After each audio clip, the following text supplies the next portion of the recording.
Jou daaglikse CLF inspirasie. Gebruik jou kanse. Maak die beste gebruik van elke geleentheid, want ons lewe in 'n goddelose tyd. Efesiërs 5:16.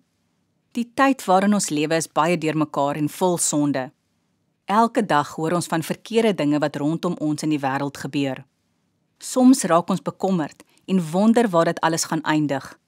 Dit voel asof die duiwel al meer veld wen. Lank gelede, toe vandag se teksvers geskryf is, was die wêreld al vol sonde. Vandag se teksvers roep ons op om ons geleenthede te gebruik.